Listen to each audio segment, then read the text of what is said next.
Bueno, en este video vamos a ver cómo programar una red neuronal que, dadas imágenes de números dibujados a mano, logra predecir qué número es, un 5, un 0, un 4, y va a trabajar de la siguiente manera.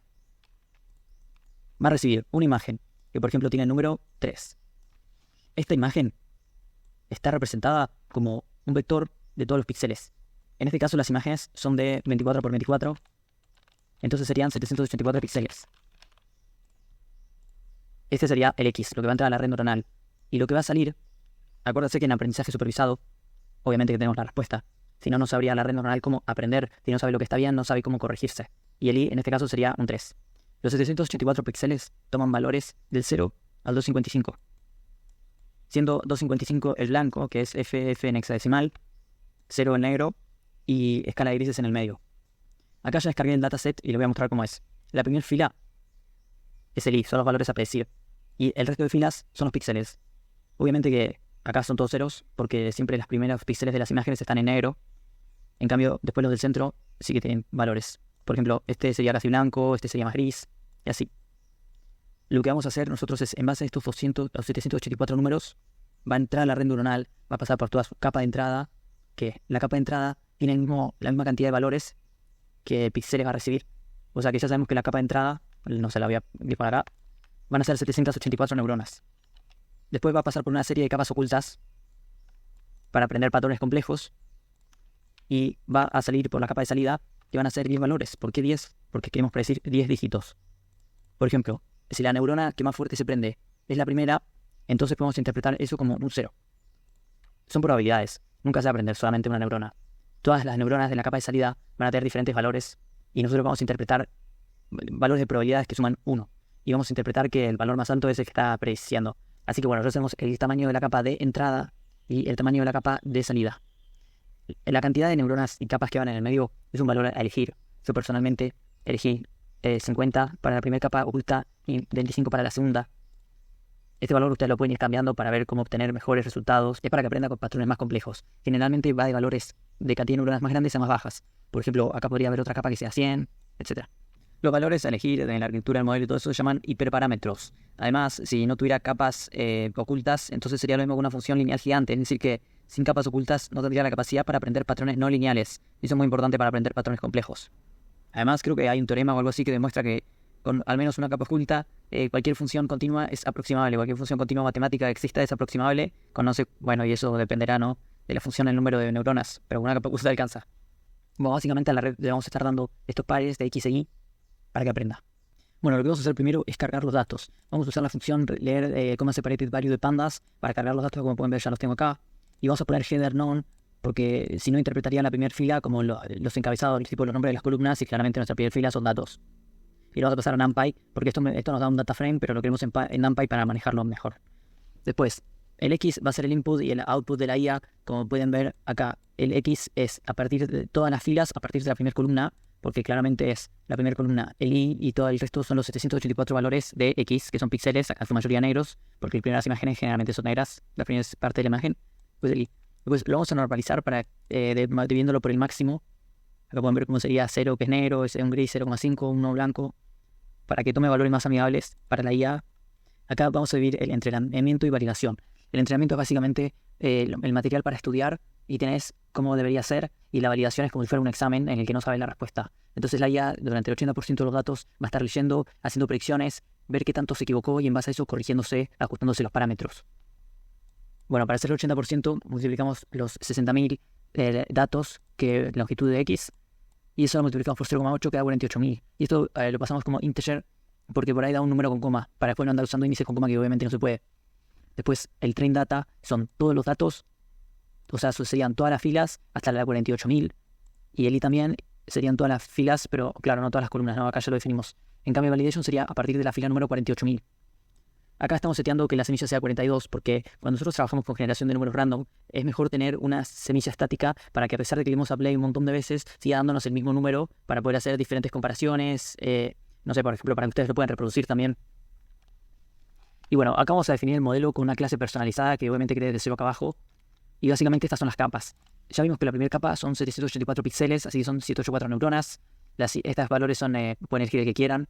Sí o sí, igual tiene que haber capas. Si la neurona no si la inteligencia si la red neuronal no tuviera capas en el medio, sería como una función lineal gigante y no tendría la capacidad de aprender. Las capas le permiten aprender patrones no lineales y complejos. Y 10 es la salida, que son los 10 dígitos de 0 a 9, con una distribución de probabilidad. Por ejemplo, podría ser todos 1 sobre 10. Eso sería un 10% para cada uno. La suma de esa distribución de 1 está sobre los 10 dígitos y todos tienen la misma probabilidad. Más adelante vamos a ver que si hiciéramos las cosas de manera aleatoria, tendría sentido obtener 1 sobre 10 para cada número, porque estamos obteniendo la misma cantidad de posibilidad que nos toque, o sea, de probabilidad que nos toque cada uno. Y de esa forma podemos calcular una pérdida teórica con los pesos random. Si el modelo fuera completamente random, habría una pérdida de 1 sobre 10 para cada uno, porque se distribuye de igual manera la probabilidad. Bueno, esta función básicamente lo que hace también es una función que creé acá, que imprime la cantidad de parámetros. Los pesos y los sesgos son los parámetros de la IA, de la red neuronal. Nosotros tenemos nuestra red neuronal que tiene 784 en la entrada. Después vieron que tiene una capa de 50, otra de 25 y la salida de 10. Cada una de estas son una neurona. Cada una de estas neuronas está, por ejemplo, la primera neurona es la roja, está conectada con todas las neuronas de la siguiente capa. O sea que acá sería 184 por 50, la cantidad de conexiones. Este, por ejemplo, podría ser W0, W1. La dimensión de W0 es de 784,50, porque por cada una de estas neuronas hay 50 pesos. Esto es básicamente la fuerza de la conexión neuronal. Si el peso es igual a 0, están desconectadas. Si es igual a 1, están totalmente conectadas. Y básicamente pasa lo siguiente. Las neuronas de la capa de entrada toman el valor de los píxeles. Entonces, por ejemplo, acá vimos que los primeros siempre son 0, los del medio son 255, y los últimos también son 0 porque nadie dibuja en los extremos de la imagen. Y básicamente lo que se está haciendo acá es, por ejemplo, las activaciones, que acá yo voy a hablar de Z. Z, el vector Z siempre van a ser las activaciones. Z0, acá Z1. Por ejemplo, Z00 sería esta neurona. Z01 sería esta otra neurona. Para calcular la activación de esta neurona, por ejemplo, tenemos que hacer lo siguiente. Ya saben que esta neurona está conectada con todas. Por ejemplo, la neurona verde segunda de esta capa también está conectada con todas hasta el final. Entonces, para calcular el valor de activación de la neurona esta, por ejemplo, rosa, sería el peso que tiene con la neurona roja multiplicado por el valor de la neurona roja, que en este caso es 0. Y bueno, todas estas van a ser 0. Después sería más el peso de la neurona verde multiplicado por la neurona verde que es 0. Y bueno, eventualmente sumaría alguna neurona tipo esta del medio que es 255. Porque obviamente si fueran todas 0 sería 0 y nada tendría sentido. Y bueno, lo que estamos haciendo acá de esta cuenta se hace como 784 veces, porque se hace por cada neurona en la capa anterior. Es básicamente la definición de producto punto. Lo que estamos haciendo acá nosotros es el producto punto entre los valores de todos los vectores y los valores de todas las activaciones. Yo ya les dije que la activación esta era Z0. Y los valores de los vectores, acá también podría ser Z0. Entonces nosotros básicamente estamos haciendo el producto punto entre estos dos vectores. Y bueno, nosotros vamos a usar NumPy. NumPy hace paralización para hacer todo este cálculo a la vez. En vez de hacer este por este, más este por este, más este por este, hacemos todo a la vez. Se simboliza con el arroba. Es como, en vez de tener el más o menos para simbolizar las operaciones, es el arroba para simbolizar el producto punto. Generalmente igual es con un punto, ¿no? También está el producto cruz, hay muchos productos vectoriales. Bueno, el arroba. Con W0. Pero todavía no lo tenemos, porque a esto tenemos que sumarle el sesgo. Por ejemplo, el sesgo es un escalar que puede ser 3, me voy a simbolizar con B. Hace lo siguiente, cuando nosotros tenemos una función, no sé, por ejemplo, esta, cuando nosotros por ejemplo, esto es igual a x, la función lineal típica. Nosotros, por ejemplo, le sumamos 3, que sería sesgo, y entonces la subimos acá arriba. También le restamos 3, la bajamos acá abajo. Básicamente la mueve de arriba abajo. Le falta una última cosa, que es la función de activación. Que nosotros vamos a estar usando la ReLU, que es Rectifier Linear Unit. Que la función de activación agarra esto como parámetro, y bueno, devuelve un número. En este caso, la ReLU hace lo siguiente. Para todos los valores que son menores a 0, devuelve 0. Y para los demás, devuelve el valor. Por ejemplo, si tenías 30, devuelve 30. Es una función lineal para todo excepto 0. Hay otras funciones de activación, tipo la sigmoide, que tiene esta forma, tiene forma de S, que es la letra sigma, la usa para la sumatoria, que básicamente cuando algo tiende a menos infinito, devuelve menos 1, cuando algo tiende a infinito, devuelve 1, y cuando algo es 0, devuelve 0,5. Hay un montón de funciones de activación, es bastante común usar la ReLU, y que la sigmoide le usan más que nada en temas teóricos para explicar. También se llama WikReLU, que lo que hace es, en vez de devolver 0 cuando es negativo, devuelve un número muy pequeño. Bueno, y esto, sí, este es el valor de esta neurona. Esta neurona es el producto punto entre todas las de anterior, multiplicado por sus pesos, que los pesos serían como la fuerza de conexión, más el sesgo. Y eso lo metemos dentro de la función de activación y nos da el valor de esta neurona. Esto tenemos que hacerlo por todas las neuronas de esta capa. O sea que en esta capa tendríamos 50 relus con adentro 50 productos puntos más 50 sesgos. Bueno, y los parámetros, que es lo que la red neuronal modifica para aprender, son los pesos y los sesgos. Y acá, bueno, ya saben que son 784 por 50, porque por cada una de estas 50 neuronas tenemos 784 pesos y bueno, así en todas las capas. En cambio los sesgos, acá solamente serían 50, en la primera capa no hay. En la entrada serían 50, acá serían 25, porque esta capa tiene 25 neuronas, acá serían 10. Y bueno, y para calcular los parámetros se suman, ¿no? Y sería 40.000. Por ejemplo, ¿cuántos parámetros tiene el GPT-2? No sé, así. Tienen millones o billones de parámetros, esos modelos más complejos. Si usan otras arquitecturas tipo Transformer. Pero bueno, eso más adelante. Bueno, acá. Esta función lo que le voy a mostrar que hace es imprimir los pesos. ¿Cómo se inicializan los pesos, no? ¿Qué valor tienen al principio? Ya que es algo que se va a ajustar durante el entrenamiento, ¿qué valor les ponemos al principio? Por ejemplo, si todos los pesos al principio tuvieran 0, entonces como que la red neuronal no podría aprender porque esto siempre se multiplicaría por 0 y entonces estaríamos haciendo relu de un escalar y no aprendería nada. Entonces lo que se hace es inicializarlos en la forma más básica con una distribución normal. Acá estoy inicializando los pesos dentro del objeto de red neuronal y básicamente lo que hace esta función de NumPy es inicializar una distribución normal con estas dimensiones. ¿Por qué multiplicado por esto? Bueno, dentro de la Machine Learning hay muchas inicializaciones. Esta es una que se llama Javier, que se llama Xavier en inglés, porque en 2015 o 2017, no me acuerdo, como que la descubrió un tipo que de manera empírica se ve que esto hace que converja mejor la red neuronal y como que aprenda más rápido. Entonces, después vamos a compararlo igual. ¿Qué pasa si no la ponemos? Pero bueno, es esta. Dejo el paper por ahí. Si no, podría inicializarse así solamente. Y es verdad que como que el modelo tardaría un poco más en aprender, pero igual, bueno. ¿Y por qué esto de acá? ¿Qué es lo que está haciendo? Bueno, básicamente vemos que nuestros pesos tienen que tener esta forma. Tendría que ser, por ejemplo, vieron que acá yo W0, W1, bueno, W0 sería 784, 50, porque por cada una de las 50 neuronas de la segunda capa tenemos 784 en la primera, o sea que son 784 pesos por cada una de estas 50.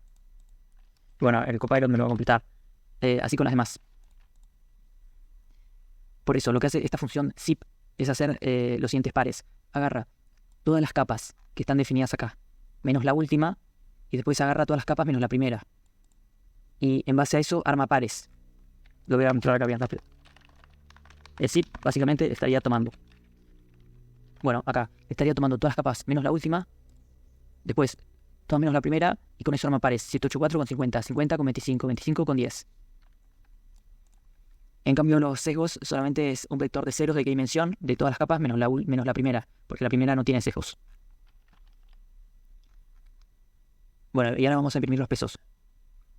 Bueno, ya que pongo los parámetros y porque son distribuciones normales obviamente, pero porque algunas parecen más normales. Y bueno, porque en la primera capa vemos que al multiplicar 784 por 50 tiene muchísimos más pesos. Entonces tiene más sentido que al tener más valores tienda más a algo normal, como que esté más definida la función normal. En cambio, la última capa son 25 por 10, 250, son muy poquitos. Entonces tiene sentido que algunos valores no estén.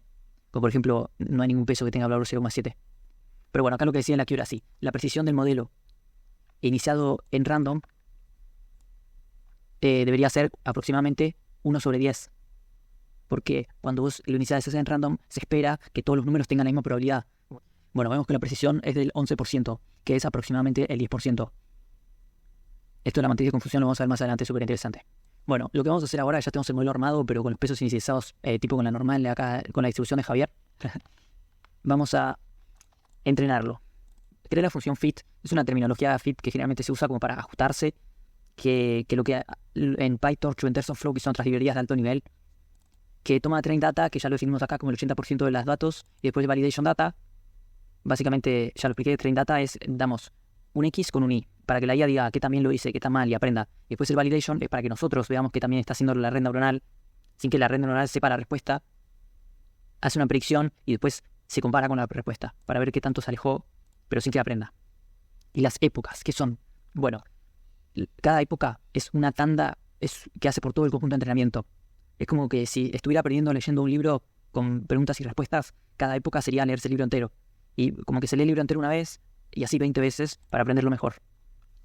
Eval interval acá quiere decir cada cuántas veces que lea el libro le va a mostrar al programador los resultados de qué también está funcionando. Como sería como que lee el libro 20 veces y cada 5 veces que lo lee va y le dice a la mamá, le dice a la mamá que se aprendió, para que la mamá sepa si está aprendiendo bien o mal y que tiene que modificar. Nos va a decir cuánto es la pérdida. O sea, la pérdida sería los errores, básicamente, qué tanto se está alejando de lo que debería predecir. El learning rate es el paso de aprendizaje. Lo voy a dibujar. Por ejemplo, lo que hace la red neuronal es, dada una función de pérdida que nosotros definimos, en este caso vamos a usar cross entropy. Que bueno, esto lo vamos a usar más adelante igual. Supongamos que no, tenemos una función de pérdida más simple, que lo único que hace es esto.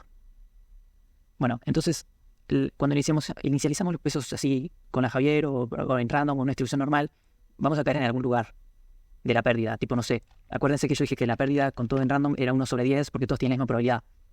Y lo que queremos nosotros es llegar a algún lugar donde la pérdida sea, donde la pendiente, o sea, la derivada de la pérdida sea 0. ¿Qué quiere decir esto? Bueno, la derivada es la pendiente de la recta. Por ejemplo, acá es ¿por qué 0? Bien, básicamente lo que es una derivada, cuando nosotros tenemos una función, esta función está cambiando todo el tiempo. Por ejemplo, si tenemos una función que no cambia, ¿no? Por ejemplo, la función 3, y igual 3. Esta función no cambia. Su derivada es 0 porque la pendiente no cambia. Si nosotros tenemos, y por eso la derivada, si nosotros hacemos la derivada de 3 con respecto a x, es 0, porque no hay cambio. En cambio, si nosotros tenemos la función x igual y, que es la lineal típica, sí que hay cambio. Porque por cada uno que aumenta x, aumenta 1 en y. Y bueno, si por cada uno que aumenta en x aumenta 1 en y, entonces la derivada es 1. En cambio, si fuera al revés, que por cada uno que aumenta en x baja 1 en y, la derivada sería menos 1. Y bueno, después hay derivadas más complicadas, como las de las funciones cuadráticas y más, no importa. Básicamente nosotros queremos que la pendiente sea 0, que esto sería un mínimo local, esperemos que uno global. Mínimo local de la pérdida quiere decir que es como un valle en el que la pérdida no baja más, como que estamos cómodos en ese lugar. Se esperaría que encuentre un mínimo global, tipo que no pueda bajar absolutamente más, como que lo prediga tan bien lo mejor posible. Pero bueno, generalmente se va a quedar en un mínimo local. Y bueno, ¿cómo hace para llegar desde acá hasta acá abajo? Básicamente, evalúa, ¿no? Evalúa, dadas las X que recibió, que son todas las imágenes, las Y que devolvió, y qué tanto se diferencian esas Y con las Y de la predicción, que se la simboliza acá. Entonces nosotros agarramos la función de pérdida y metemos la Y, y la Y true, que la Y es el verdadero número. Por ejemplo, imaginemos que queremos predecir el número 8. Le damos la imagen del 8. La IA dice que es un 3, que son parecidos, pero resulta que era un 8. Entonces hay bastante pérdida. Dice que es un 3 con un 20% y resulta que era un 8. Por ahí devuelve que era un 8 con una probabilidad muy baja. Entonces, en base a esto, la IA se mueve por algo que se llama el gradiente, pues este algoritmo se llama descenso por gradiente, que lo que hace es calcular los gradientes y en base a ese moverse, como para decir para dónde me muevo. Y bueno, básicamente acá la IA se da cuenta, después vamos a ver cómo, que tiene que moverse para acá abajo, porque yo qué sé, imagínense que por el otro lado subiría, entonces no tendría sentido porque aumentaría la pérdida. Y esto se va moviendo hasta llegar al mismo local este. Y esto se llama, el paso de la flecha esta se llama learning rate, que se simboliza con alfa, que es qué tan rápido, qué tan largo es el paso. Si nosotros tenemos un learning rate muy grande, es verdad que va a llegar antes. En vez de dar 8 pasos, da 1. Pero el problema es que nos podemos pasar. Y no llegamos más. Pues esto después puede seguir creciendo. Entonces, es mejor dar pasos más chiquitos. Pero bueno, también si fueran muy chiquitos, no llega más. Tarda 3 años. Y si son muy grandes, se pasa. Entonces hay que encontrar un equilibrio y bueno, justamente hay algoritmos, como uno se llama Adam, que se encargan específicamente de encontrar un equilibrio. Pero bueno, nosotros lo vamos a setear con este número, que básicamente es 0,001 con 3, 0. Que es el número convencional que se usa, pero podemos probar distintos números, a ver cómo cambia. Y bueno, cada alfa esto va a tener este valor. Después vamos a ver cómo cambia la cosa, cómo actualizamos los parámetros, vamos a ver ahora un ratito. Bueno, sabiendo lo que es el learning rate, pasemos al batch size. En vez de procesarlo en serie, en vez de leer una página por minuto, leemos 64 páginas por minuto. Entonces el libro lo terminamos antes. Básicamente eso sería. En vez de hacerlo en serie, entrenarla en paralelo. Vamos a darle 64 imágenes con 64 números que hay que predecir. Y y va a encargarse de evaluar esos 64 a la vez, de manera paralela, para ser mucho más rápido. Por ejemplo, si nosotros seteáramos que este número fuera 48.000, que recordemos que estamos tomando el 80% de los datos, 80% de 60.000 es 48.000. Entonces, solamente se entrenaría una vez, porque es como que leería las 48.000 páginas de una, y entonces solamente ajustaría los pesos una vez. Cuando nosotros ponemos 64, está haciendo que 64, 48.000 dividido 64 son 750 batches. O sea que se está ajustando 750 veces. Es como que lee 64 páginas, ajusta los parámetros para aprender eso. Lee 64 más así. En cambio, si hacemos 48.000, lee todas las páginas de una y solamente se ajusta una vez. Entonces, obviamente, no va a haber una pérdida enorme porque aprendió como que demasiado, muy poco. Muy pocas veces aprendió. En cambio, si ponemos 1, aprendería 60.000, 48.000 veces, porque por cada uno de los ejemplos se ajustaría, pero tardaría más. Entonces hay que hacerlo en paralelo, pero tampoco hay que poner valores tan altos. 512 podría igual.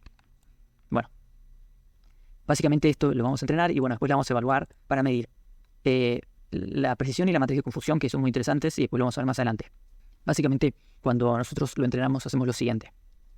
Acá a esta función fit le pasamos de parámetro lo que ya vimos. Los datos de entrenamiento son el 80%, los de validación. Esto sería como los libros para aprender, y validación sería como las preguntas del examen. Las épocas, qué tantas veces lee el libro, cada cuánto va a decirle, a contarle a su mamá que está aprendiendo y demás. Entonces empezamos midiendo el tiempo. Esto es para hacer como debuguear, para ver qué tan rápido lo está haciendo, para probar con diferentes configuraciones. Por ejemplo, podemos aumentar el número de batches y vamos a ver que va a tardar menos porque va a ser más en paralelo, pero va a aprender menos también. Bueno, y por cada época, que es como que por cada vez que lee el libro, calculamos la pérdida. La pérdida, vamos a ver cómo se hace. Acá ya empiezan las cosas a complicarse un poco más. Por la pérdida estamos pasando una tupla, que esta tupla ya vimos que eran los ejemplos X e Y que hicimos acá, donde X son todas estas columnas y Y es esta, que es la primera columna, que es el valor a predecir. Bueno, acá que defino la variable porque tiene que tener un valor al principio, y vamos a hacer, esto básicamente lo está haciendo por cada batch. Básicamente está agarrando 64 de los 48.000 que hay de entrenamiento. Acá, por ejemplo, esto, operación módulo, lo que hace es agarra 48.000 y lo divide por 64. Es 750, que es un número entero. Pero si fuera un número con coma, entonces tendríamos un problema, porque no podemos tener índices con coma. Por eso, esto lo que está haciendo es que cuando da un número con coma, se encarga de restar ese pequeño porcentaje. Entonces, hay algunos ejemplos que no vamos a entrenar, pero no vamos a tener el error de índices. Y cada batch size, porque aumenta de 64, 128, 128 más de 64, y así subiendo. Básicamente esto lo que hace es eso. Desde el X-Train agarra desde, por ejemplo, el 0 hasta el 64. Desde el 64, porque esto aumenta de 64 a 64, hasta el 128. Y así. Bueno, lo primero que vamos a hacer es el forward. El forward, cuando tenemos la red neuronal, básicamente lo que es agarrar la entrada, pasarla por toda la red y obtener la salida. Van a entrar 784 valores, que esto está metiendo X-Batch, que tiene esa dimensión, y van a salir 10, porque acuérdense que estos son 10. Acá tenemos 10 neuronas, así hasta la última. Y esto nos va a volver ahora por ahora va a ser un vector de valores, nada más. Bueno, ¿cómo calculamos la pérdida? Para calcular lo que hicimos mal, necesitamos saber qué es lo que está bien. Y nosotros sabemos qué es lo que está bien porque nos lo dan acá en la primera columna. O sea, lo que estamos haciendo acá básicamente es crear un vector de ceros de dimensiones 64, 10. Fíjense que la última capa es la 10. Sobre este vector de 64 por 10, vamos a poner, supónganse que estamos en el primer nodo, por ejemplo, batch igual 1. Eso sería un vector de 10 valores. No sé, yo qué sé, N1, N2, N3, así hasta N10. Y así con todos. Acá habría otro que sería batch igual 2 y lo mismo. Y bueno, ¿por qué estos 10 valores? Porque bueno, true quiere decir cuál es la respuesta. Eso quiere decir que si a nosotros nos dicen que el primero es un 5, quiere decir que todos los valores tienen que ser 0, excepto el 5. Como en el primer ejemplo, el valor a predecir es el 5, el true tendría esta forma. Es el valor que queremos básicamente. Si lo vemos acá sería como que todos estos sean ceros, 3, 4, 5, el 5 es un 1 y todos los demás ceros. Lo que hacemos acá básicamente es poner un 1 en ese valor. Este NP Arrange está creando básicamente un array con esta forma. 0, 1, 2, 3, 4, 5, así. Entonces nosotros estamos agarrando de true el 0, que es este. Y en la posición Y batch, que en el primer caso sería 5, estamos poniendo un 1. Entonces acá pondríamos todos ceros con un 1 en el 5.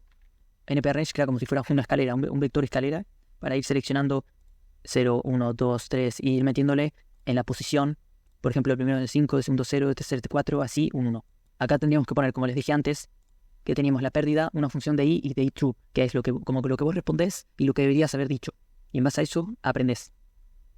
Y bueno, en este caso, acá tenemos lo que debería haber sido y lo que fue. Y esto lo iba por el batch size, porque estamos haciendo 64 a la vez.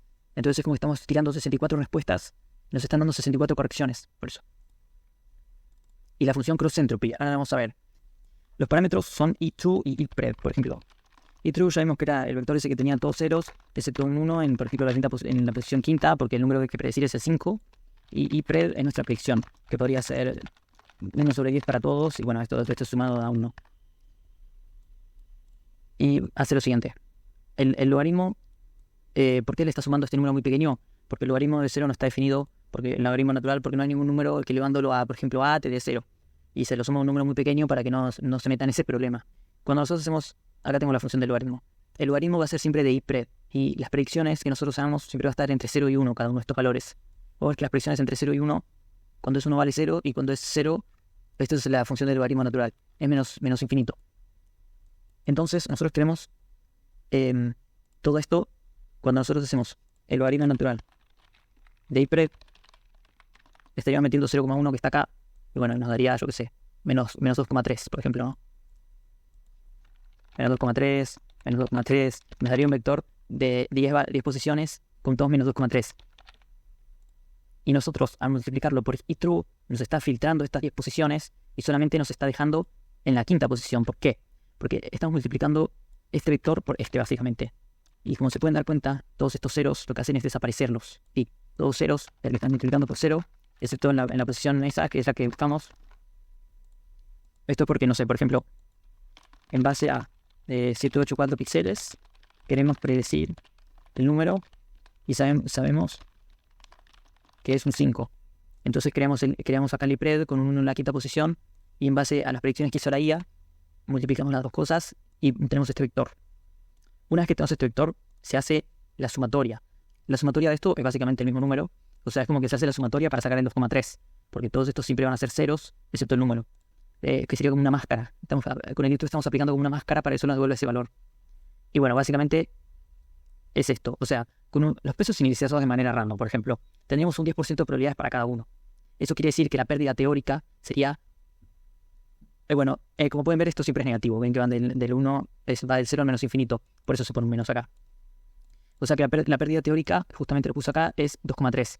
Porque es menos el logaritmo natural de la probabilidad random, que sería todos los números tienen la misma probabilidad. Después cuando ponemos el modelo, vamos a ver que si no sometemos la IA al entrenamiento, nos va a devolver efectivamente la pérdida teórica. Una vez que nosotros hicimos el forward yendo para adelante, obtenemos la pérdida. O sea, esto en verdad... Por ejemplo, yo que sé, esta flecha violeta es el forward. Esto nos da un valor, ¿no? O sea, nosotros metemos un X, que es una imagen, y la red neuronal devuelve un Y, que es un vector de 10 dimensiones, que son los 10 dígitos, con probabilidades. Tipo, la probabilidad de que sea 0, 0,3 y así. En base a eso, nosotros metemos esto en la función cross entropy, metemos esto acá, y esto nos devuelve la pérdida. Y ahora lo que vamos a hacer en el backprop es, en base a la pérdida que tanto le erramos, como que pateamos un penal y le pegamos al palo. Entonces, en base a eso, tenemos que ajustar nuestros parámetros para patear, yo que sé, un poco más a la derecha o un poco más a la izquierda. O sea que el backprop va a ser ir para atrás, ajustando cada uno de los parámetros, cada uno de los pesos y sesgos de las capas. Una vez que tenemos qué tanto cambia la pérdida con los pesos y los sesgos, podemos actualizar los parámetros. Es como que sabemos para dónde tenemos que movernos. Y bueno, básicamente acá pasamos el learning rate como les conté. Y lo que hace las derivadas parciales estas es básicamente indicar para dónde tenemos que movernos. Esto acá son 2 dimensiones. Pero porque es un ejemplo simple, pero generalmente esto es un mapa multidimensional, yo que sé que puede estar en un montón de dimensiones y bueno. Y básicamente lo que hacemos acá es lo siguiente. Por cada una de las capas en las que hay parámetros, básicamente son 3 capas en las que tenemos parámetros. O sea, es así, W0, W1 y W2, y lo mismo con los pesos, B0, B1 y B2. Por cada una de estas capas vamos a actualizarlos. multiplicando el length rate, que es el tamaño del paso, por cómo cambia la pérdida con el parámetro, y un menos. ¿Por qué un menos? Por lo siguiente. Supongamos que acá la derivada es positiva. Entonces este dw es positivo. Si la derivada es positiva, algo así, por ejemplo, quiere decir que estamos acá.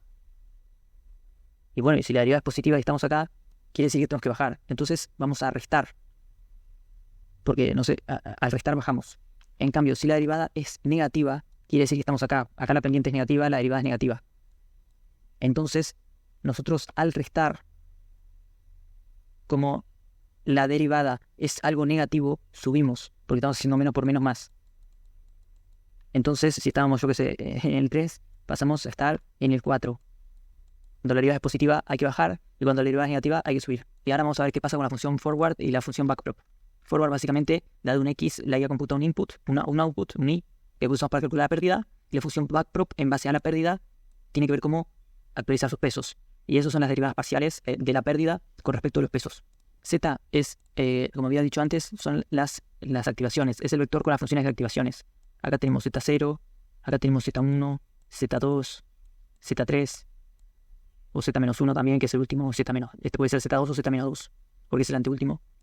Y básicamente acá estamos creando un vector de ceros de batch size por el tamaño de la capa. O sea que sería 64 por 784, 64 por 50 y así. Y bueno, ya sabemos que las primeras neuronas no son más que el input. Entonces básicamente lo definimos como el Z0 igual al input. Después, cuando empezamos con las capas ocultas, pasamos con este for por las dos. Y hacemos justamente lo que había explicado antes. Que la activación de las neuronas de la primera capa oculta es igual a la función de activación, que como lo explica acá es ReLU, por la activación de la capa anterior, o sea, la capa anterior. Nosotros ahora estamos parados en la primera capa oculta. Estamos parados acá. Y cuando nosotros calculamos el valor de todas estas neuronas, estamos haciendo ReLU, que es la función de activación de estas neuronas, con los siguientes parámetros. Z0, en este caso sería las activaciones de la capa anterior, que son iguales al input, producto punto, como expliqué antes, haciendo todas estas sumas, con los valores de los pesos, que sería con la fuerza de la conexión, y le sumamos el sesgo. Y bueno, hacemos esto con las dos capas ocultas, y después en la última capa lo hacemos también sin función de activación, o sea, una función de activación lineal. Y devolvemos el softmax. ¿Qué es el softmax? Bueno, como les conté, nosotros estamos devolviendo acá 10 valores, pero esos 10 valores no están originalmente en una probabilidad. El softmax básicamente lo que hace es agarrar 10 valores y encajarlos en una probabilidad que sume 1. Dados los logits, que son los valores de la última capa, por ejemplo, nosotros tenemos Z-1, que supongo que nos dieron todos 0,1 para hacer más fácil. Como que la inteligencia artificial con los pesos en random la misma cantidad de probabilidad a todas. Haría exponencial tipo E elevado a 0,1 con todos. D elevado a 0,1 así. Esto sería cada posición dentro del vector. Y esto lo está dividiendo por la suma de todos. O sea, esto lo está dividiendo por E,01 más E,01. No importa, esto es como una función que se puede copiar y listo. Si quieren pueden ver otro video, igual acá no lo voy a explicar. Entran los valores que está haciendo la predicción, por ejemplo, 380, no sé, 0,43, 1, 3,8. Y bueno, estos valores son una distribución así de probabilidad que densidad que sume 1. Entonces se transforman para que yo que sé, esto sea 0,1. Entonces acá si sumamos todo esto, sí que nos da 1. Básicamente lo transforma en una distribución de probabilidades, no importa. Y bueno, y eso era lo que metemos dentro de cross-entropy para calcular la pérdida. Y bueno, finalmente, la función backprop, que esta sí que es más complicada, es donde se usan las derivadas parciales. Primero creamos tres vectores vacíos con la misma forma de ZWB, donde vamos a ir metiendo las derivadas que vayamos calculando, porque en base a las derivadas hay que calcular más derivadas. Y acá podemos, para hacer más fácil el ejemplo, estamos suponiendo que el batch es de 64. Acá tenemos las capas. Y bueno, ya sabemos que Z, W y B tiene estas formas. B son los sesgos, W los pesos y Z las activaciones de esas neuronas. Nosotros estamos parados en la última capa. Y lo que queremos, acuérdense que primero hacemos el forward. Por ejemplo, acá entra un ejemplo, ¿no? Que un ejemplo es, el I es, por ejemplo, el número 5. Y el X tenemos 784 píxeles. Y estos 784 píxeles representan el 5. Y bueno, la IA calcula esto y vuelve con el softmax que vimos recién unas probabilidades. Que bueno, supongamos que son 0,1 en todo para hacerlo fácil. Es un vector con 10 valores que son las predicciones, tipo la probabilidad de que sea 0, 10% y así. En base a esto lo metemos en esto ya lo pusimos, el output de Z3 lo metimos en softmax y nos dio esto. Esto lo metemos en cross-entropy y la pérdida, ya sabemos que nos daba 2,3. Bueno, y ahora en base a la pérdida vamos a calcular la derivada parcial de la pérdida con respecto a los pesos y después con respecto a los sesgos. ¿Por qué? Bueno, nosotros queremos saber, cambiando los pesos, por ejemplo, de la última capa de pesos, ¿qué tanto cambia la pérdida para minimizarla? Y justamente la derivada parcial de algo con respecto a otra cosa, cómo cambia ese algo con respecto a esa otra cosa. El tema es que para saber cómo cambia la pérdida con respecto a los pesos, tenemos que usar la regla de la cadena porque hay un montón de funciones en el medio. Por ejemplo, tenemos que ver cómo cambia la pérdida, que es esto, cómo cambia la pérdida con respecto a softmax, cómo cambia softmax con respecto a la última capa y cómo cambia la última capa con respecto a los pesos. El primer cálculo que vamos a hacer es cómo cambia la pérdida con respecto a la última capa. Y después vamos a ver cómo cambia la última capa con respecto a los pesos. La derivada parcial de la pérdida con respecto de la función de esta softmax esta es la definición de la regla de la cadena. Cómo cambia la pérdida con softmax y cómo cambia softmax con la última capa. Cuando multiplicamos estas dos flechas rojas nos da la flecha verde, que es cómo cambia la pérdida con respecto de la última capa.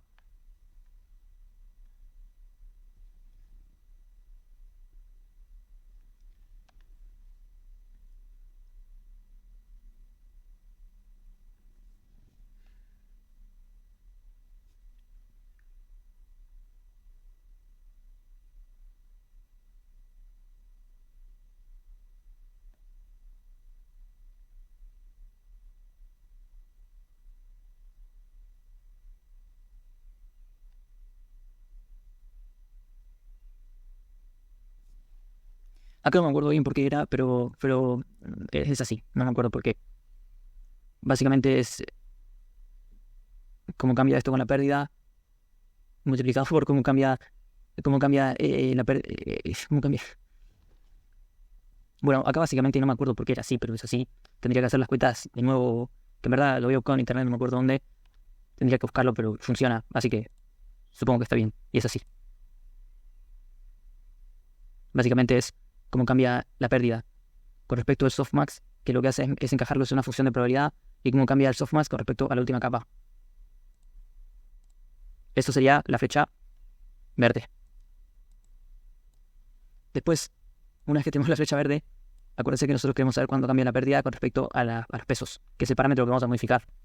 Necesitamos ver cómo cambia la última capa con respecto a los pesos. Y bueno, justamente es esto que tenemos acá. La pérdida con respecto a los pesos es la flecha verde que acabamos de calcular multiplicado por la flecha violeta. Bueno, este valor ya lo tenemos calculado acá arriba. ¿Y por qué la derivada parcial de la última capa con respecto a los pesos es la anteúltima capa? Bueno, por lo siguiente. Acuérdense que la última capa no tiene función de activación. Entonces es literalmente los valores de la anteúltima capa multiplicado por los pesos, los últimos pesos. Y esto le estamos sumando el sesgo. O sea, los de la última capa son los de la anteúltima capa. Normalmente acá usaríamos un relu, que es la función de activación, pero la última capa no tiene función de activación. Entonces acá ya estamos viendo por qué la derivada es la anteúltima capa. Cuando nosotros hacemos la derivada de esto, este término es como una constante, entonces la derivada de esto es 0. Y nosotros estamos haciendo la derivada con respecto a W, el último W-1. O sea, la última capa de pesos. Entonces esto pasa a ser 1. Bueno, entonces acá ya sacamos el Z-2, este que está acá. Que en verdad no es Z-2, sino que es la anteúltima capa. Son los valores de activación de la última capa.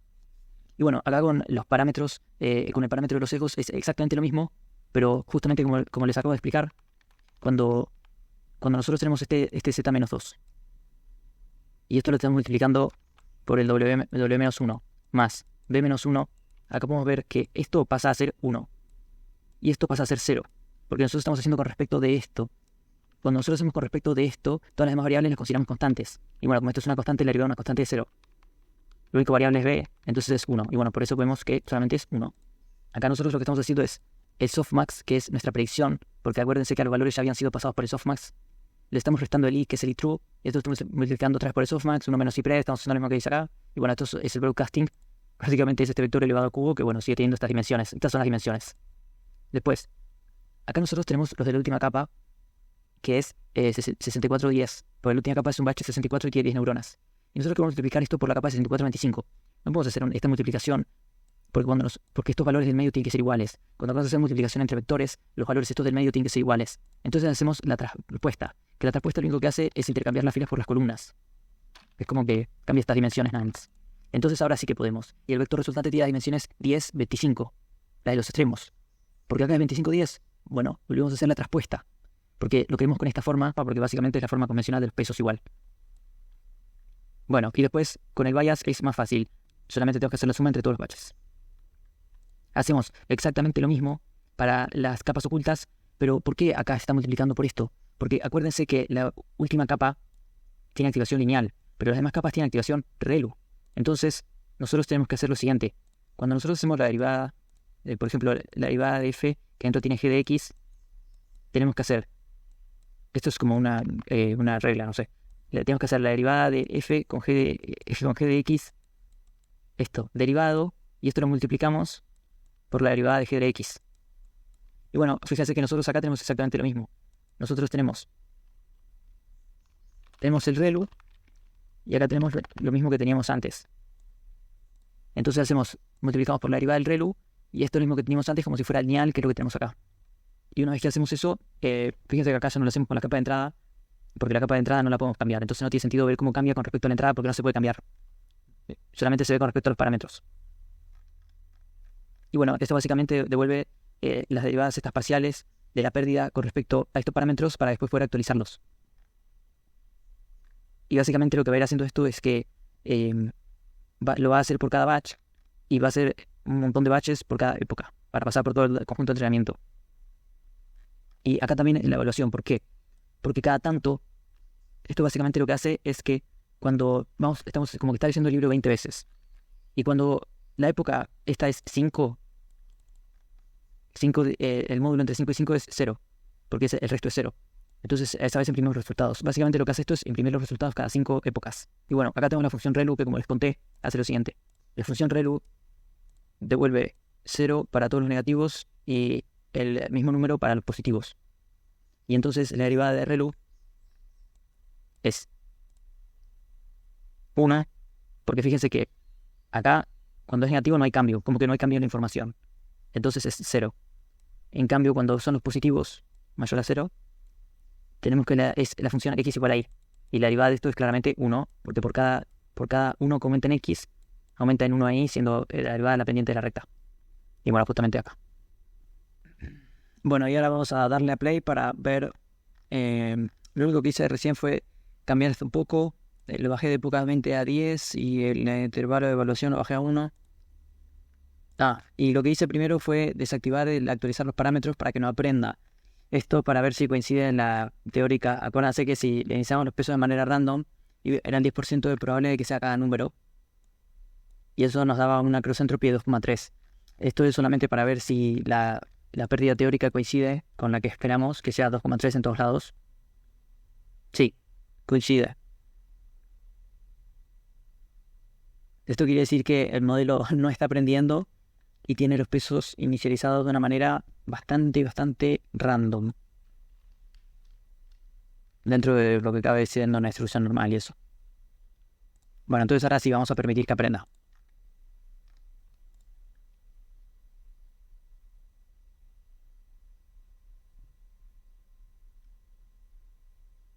Por ejemplo, algunas cosas a tener en cuenta.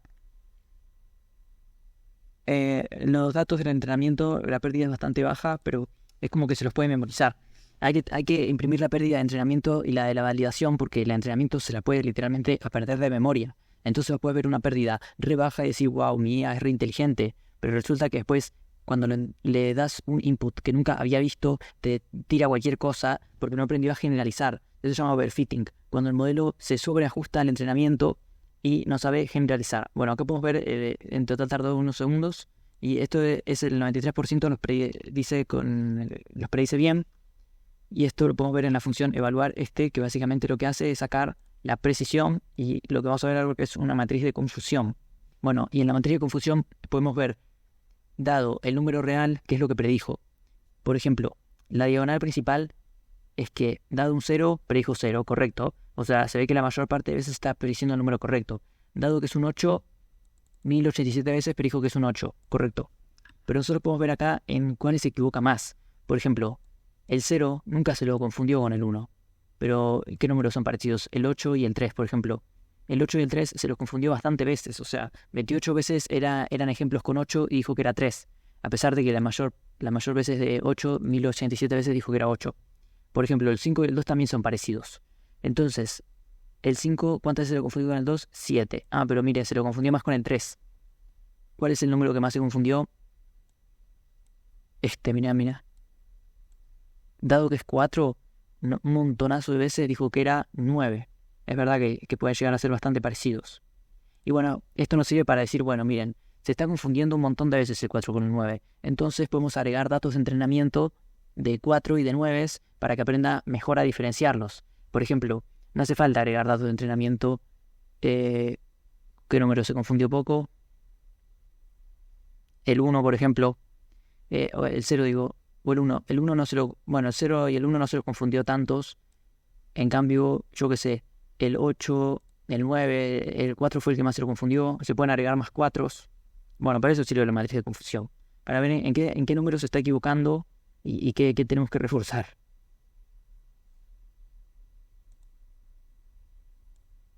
Y bueno, lo último que voy a hacer es imprimir cómo fue cambiando la pérdida. Así que acá voy a crear una variable rápida que se llame... para calcular la pérdida histórica nada más.